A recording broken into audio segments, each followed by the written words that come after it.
प्रशिक्षित बेरोजगार संगठन ने राज्य सरकार के खिलाफ प्रदर्शन पर औद्योगिक इलाके के जंगलों में लकड़ियां लेने आई थी। तभी एक जंगली हाथी ने इन पर अचानक हमला कर दिया और महिलाओं में अचानक भगदड़ मच गई और इस हाथी की चपेट में एक वृद्ध महिला आ गई। वहीं वन विभाग के अधिकारियों और प्रशासन ने मौके पर पहुंचकर महिला का शव पोस्टमार्टम के लिए भेज दिया है।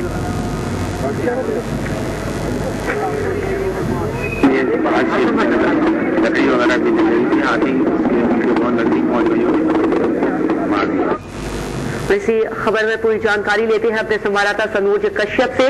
सनोज, आपसे जानना चाहेंगे इस जंगली हाथी को क्या वन विभाग के अधिकारियों ने पकड़ लिया है? क्या, क्योंकि जिस तरह से बात की जाए तो इस जंगली हाथी के चलते एक महिला की जान चली गई। ये देखिए, सबसे पहले तो मैं आपको बताना चाहूंगा कि ये कोई हरिद्वार में पहली घटना नहीं है। इस तरह की घटना पहले भी हरिद्वार क्षेत्र में हुई है। हाथी के कई लोग शिकार बन चुके हैं। और उससे पहले मैं आपको एक बात बताना चाहूंगा कि वन विभाग के जो अधिकारी हैं उनको केवल अपनी जेब गर्म करने के अलावा और पेड़ कटवाने के अलावा और कुछ काम नहीं है। उन्हें बिल्कुल भी इस बात की सुध नहीं है कि आखिर एक जान की कीमत क्या होती है। ना ही वन विभाग के किसी अधिकारी ने यहाँ पर किसी तार बार का इंतजाम किया है और ना ही बाउंड्री वाल की है। और अभी तक कहा जाए जिस तरह की आज यहाँ हरिद्वार में घटना घटी, एक महिला ने अपनी जान से हाथ दे दिया। एक जंगली हाथी ने जिस तरह से महिला की जान ली, अभी तक उस हाथी का कुछ पता नहीं चलता है और ना ही उस हाथी को भी पकड़ा जा सका है।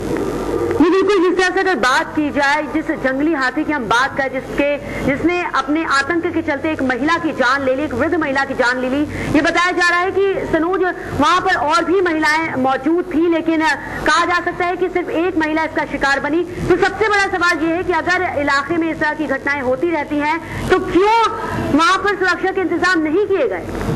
जी बिल्कुल, अगर सुरक्षा के इंतजामों की बात की जाए तो वन विभाग के अधिकारी, जैसे कि मैंने पहले भी बताया है, बिल्कुल अपनी आंखें मूंद कर बैठे हुए हैं। उन्हें बिल्कुल भी इस बात की सुध नहीं है कि एक जान की कीमत क्या होती है।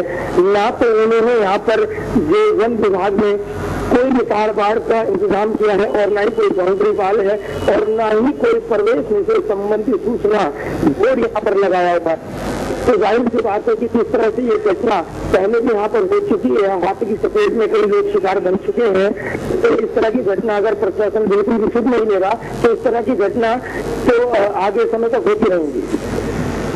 ये जरूर जिस तरह से वन विभाग का जिम्मा होता है सुरक्षा को लेकर और आतंक जिस तरह से देखने को मिला है हाथी का, ऐसी कई बार और घटनाएं सामने आ चुकी हैं। लेकिन सबसे बड़ा सवाल यह है कि वन विभाग क्यों इस तरह की गैर जिम्मेदाराना हरकत कर रहा है और क्या जिस तरह से अगर बात की जाए आम जनता की जो शिकार बनते हैं इन आतंकी हाथियों की और इन इस तरह की घटनाओं का, तो क्यों वो शिकायत, क्या वो उन्होंने कभी शिकायत नहीं की? और अगर शिकायत की तो क्यों उनकी मांगों को सुना नहीं गया, उनकी शिकायत को नजरअंदाज क्यों कर दिया गया? जो यहाँ पर आम जनता है उनका यही कहना है कि इससे पहले भी यहाँ पर घटना हुई है और हमने अपनी शिकायत वन विभाग अधिकारियों को की है, लेकिन हमारी किसी भी सुनवाई को पूरा नहीं किया जाता। और जो आला अधिकारी है वन विभाग के, उन्होंने पेड़ कटवाने से और अपने पेड़ गर्म करने के अलावा और कुछ भी काम नहीं है।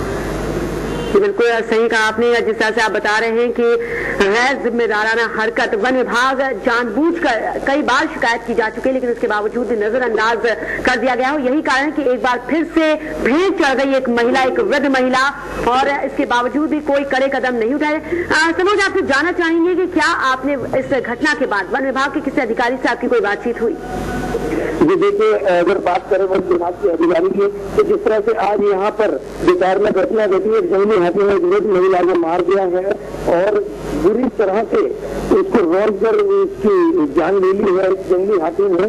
तो सूचना की घटना की जो सूचना थी वो मिलते ही वन विभाग के अधिकारी और पुलिस प्रशासन के अधिकारी भी मौका वारदात पर पहुंच गए और वहां पर जो महिला का शव था उसको पोस्टमार्टम के लिए भेज दिया है। लेकिन जब हमने वन विभाग के अधिकारी से बात करने की कोशिश की तो उन्होंने बिल्कुल भी हमारी बात का जवाब नहीं दिया। ये सनोज, अगर बात की जाए उस हाथी की, तो अब वन विभाग के अधिकारी क्या कह रहे हैं? आखिर वो हाथी गया कहाँ और क्या वो अपने वापस जंगल चला गया या फिर अभी भी आसपास के इलाके में है और इस तरह की घटनाएं फिर से हो सकती है? जी देखिए, इस तरह की घटना फिर से हो सकती है। अभी जिस तरह से घटना हुई है दोपहर में, उसके बाद वन विभाग के कुछ लोग लगे हैं उस हाथी को ढूंढने में, लेकिन अभी तक हाथी उनके हाथ नहीं लग पाया है और पूरी कोशिश में जुटा है वन विभाग उस हाथी को पकड़ने के लिए। तो सनोज, अभी तक उस हाथी को पकड़ा नहीं गया है और वन विभाग के अधिकारी लगातार कोशिश कर रहे हैं उस हाथी को पकड़ने के लिए।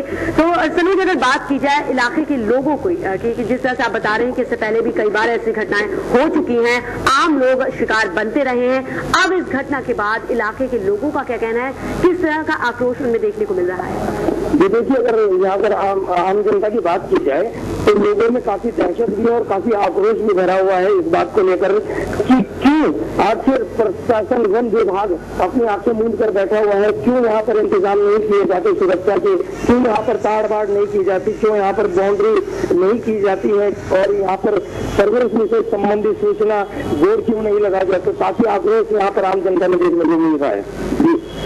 चलिए सनोज, आपका बहुत बहुत शुक्रिया इस तमाम जानकारी के लिए। तो बिल्कुल एक बार फिर से आतंकियों का माफ कीजिएगा, आतंकी हाथी का निशाना बनी एक वृद्ध महिला। कई बार इलाके में इस तरह की घटना हो चुकी है, लेकिन उसके बावजूद भी वन विभाग हाथ पर हाथ धरा बैठा हुआ है। शिकायत की गई कई बार, लेकिन उसके बावजूद भी हर शिकायत को अनसुनी कर दिया गया। और यही कारण है कि जिस तरह से लगातार इलाके में जंगली हाथी और जंगली जानवर आते हैं और इनका शिकार बन जाते हैं आम लोग, मासूम लोग। और अब रुख करते हैं दूसरी खबर।